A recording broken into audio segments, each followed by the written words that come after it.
नमस्कार, मैं हूं पंकज भार्गव। दोपहर के 3 बजे आपका स्वागत है न्यूज 18 के स्टूडियो में, powered by Vikram T.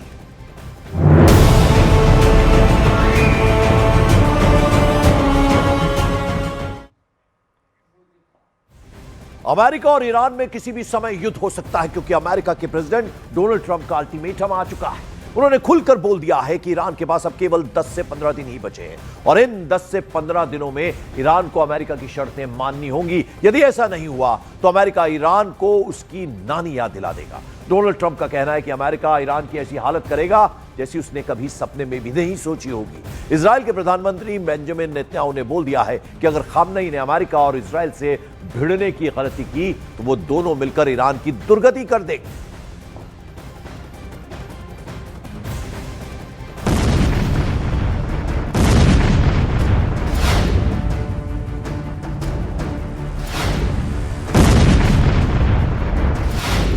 Trump का अल्टीमेटम,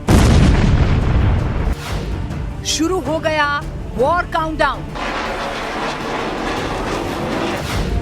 ईरान के पास सिर्फ 10 से 15 दिन।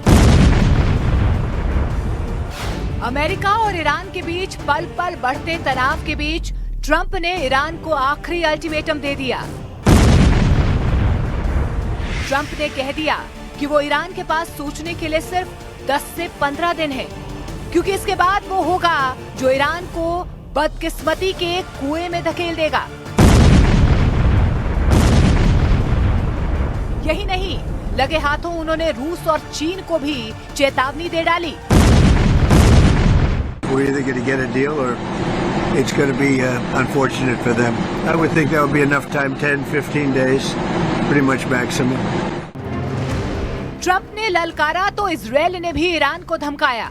ट्रंप के 10 से 15 दिन वाले अल्टीमेटम के बाद इजरायल के प्रधानमंत्री बेंजामिन नेतन्याहू ने बोल दिया कि अगर खामनेई ने अमेरिका और इजरायल से भिड़ने की गलती की तो उनका ऐसा हश्र होगा जो खामनेई ने सपने में भी नहीं सोचा होगा। הבהרתי לידידי הנשיא טראמפ את העקרונות שלדעת ישראל צריכים להנחות כל משא ומתן עם איראן. אנחנו ערוכים לכל תרחיש. ודבר אחד בטוח, אם האייתולות יטעו ויתקפו אותנו, הם יחוו תגובה שהם אפילו לא יכולים. यानी अमेरिका और इजरायल दोनों ने ईरान को ललकारा, हुंकार भरी, ईरान को उसकी औकात दिखाने का दम भरा। वैसे ट्रंप के 10 दिन वाले अल्टीमेटम से पहले अमेरिकी न्यूज एजेंसी एक्सियोस ने ये दावा किया था कि ट्रंप इसी वीकेंड पर ईरान का दी एंड करने की शुरुआत कर सकते हैं। एजेंसी का ये भी कहना है कि इसका 90% तक चांस है कि शनिवार या रविवार को ट्रंप ईरान पर हमला कर दे। जबकि वॉल स्ट्रीट जर्नल की रिपोर्ट कहती है कि ट्रंप ईरान पर सीमित हमला करने के बारे में सोच रहे हैं, जिसके तहत शुरुआत में ट्रंप ईरान के कुछ चुनिंदा सैन्य और सरकारी ठिकानों को निशाना बना सकते हैं, क्योंकि उनका मकसद है तेहरान पर नए परमाणु समझौते के लिए दबाव बनाना। और अगर इतने से ईरान नहीं झुका तो फिर ट्रंप ईरान में घुसकर मारेंगे। ऐसा हमला करेंगे कि ईरान की कमर टूट जाएगी, खामनेई के सरकारी ढांचे के पर खच्चे उड़ सकते हैं और ईरान युद्ध की ऐसी आग में जल सकता है जो कई हफ्तों तक नहीं बुझेगी।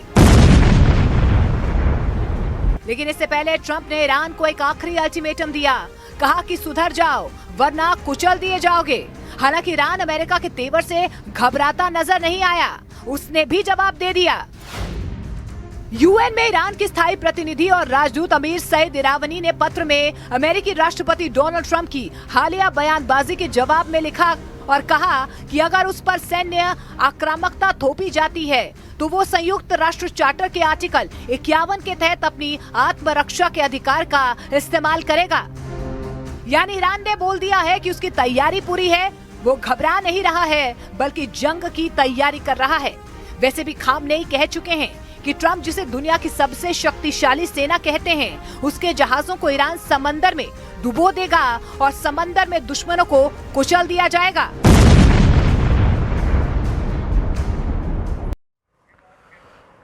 और इस बीच ट्रंप के अल्टीमेटम और ईरान की ड्रिल ने पश्चिम एशिया में अफरा तफरी मचा दी। लग रहा है कि कभी भी युद्ध का सायरन बच जाएगा।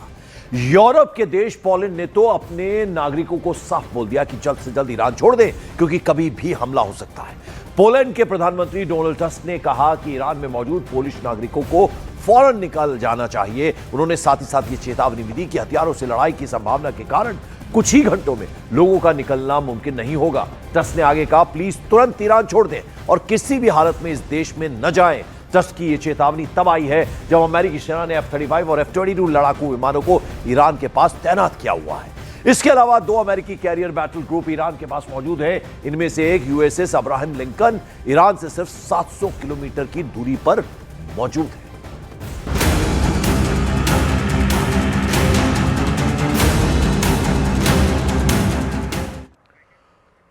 अमेरिका और इजराइल ईरान को धमकी दे रहे हैं, लेकिन ईरान नहीं डर रहा। उसने अमेरिका को हेकड़ी दिखा दी। जले पर नमक छिड़कने के लिए हॉर्मुज स्ट्रेट में रूस के साथ ड्रिल कर डाली। यानी तू डाल डाल तो मैं पात पात का खेल अब शुरू हो गया है।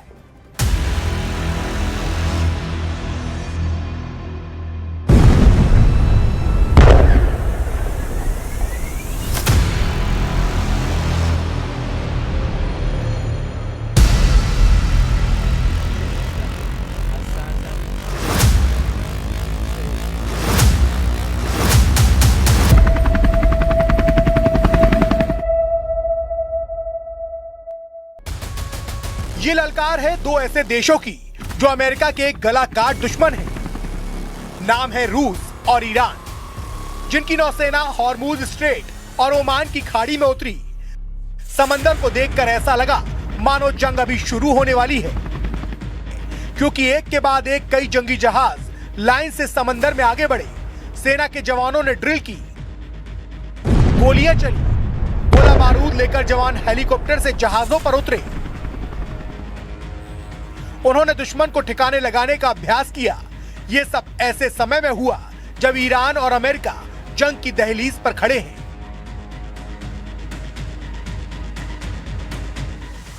वॉर मोड ऑन हो चुका है और इसलिए समंदर में हुए रूस और ईरान के साझा युद्धाभ्यास को आने वाली जंग का ट्रेलर माना जा रहा है। एक तरफ रूस और ईरान की नौसेनाओं ने अमेरिका को अपना दम दिखाया, तो दूसरी तरफ रूस के विदेश मंत्री सरगेई लावरोव ने अमेरिका को चेतावनी दी। कहा कि अगर ईरान पर नया हमला किया गया तो इसके गंभीर और खतरनाक परिणाम हो सकते हैं। सऊदी अरब के अल अरबिया टीवी चैनल को दिए इंटरव्यू में लावरोव ने कहा कि हालात पहले से संवेदनशील हैं और किसी भी सैन्य कार्रवाई से स्थिति नियंत्रण से बाहर जा सकती है।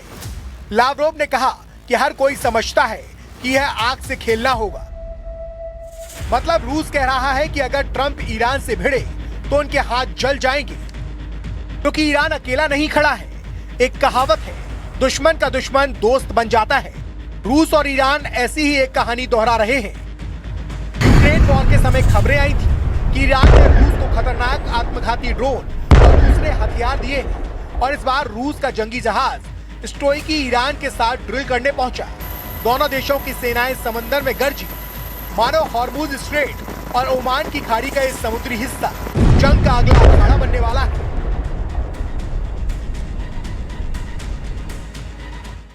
और आइए अब जरा आपको रूस के जंगी जहाज स्टोइकी के बारे में बतला दें, क्योंकि ईरान के साथ साझा युद्ध अभ्यास के लिए यही युद्धपोत पहुंचा है।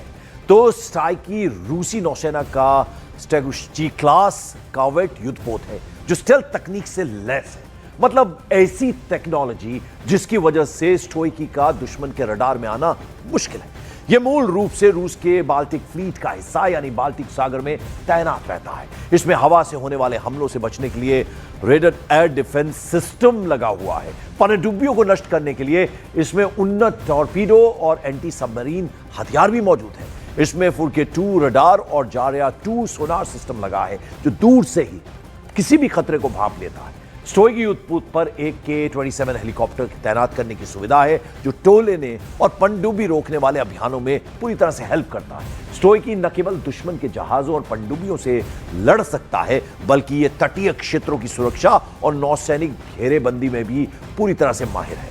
यानी आसान लफ्जों में कहें तो ये वो खूबियां हैं जो स्टोइकी को एक मल्टी टैलेंटेड और आधुनिक रूसी युद्धपोत बनाती हैं, जो हाल ही में वैश्विक समुद्री अभ्यासों और रणनीतिक तैनाती में सक्रिय रहा है। विशेष रूप से पश्चिम एशिया में इसके जरिए रूस की नौसेना ने अपनी जो मजबूत मौजूदगी है वो दिखाई है। और हाहाकारी जंग के खतरे के बीच ईरान में अचानक से भूकंप आ गया, जिसके झटके व्हाइट हाउस तक महसूस हुए, क्योंकि अटकलें ऐसी लगी कि ईरान में भूकंप नहीं आया बल्कि उसने परमाणु बम फोड़ दिया है। हालांकि इसकी आधिकारिक घोषणा नहीं हुई, लेकिन ईरान में आए जलजले ने ट्रंप सरकार को थोड़ी देर के लिए डरा जरूर दिया, क्योंकि उन्हें लगा कि कहीं सच में ईरान ने परमाणु बम तो नहीं फोड़ दिया।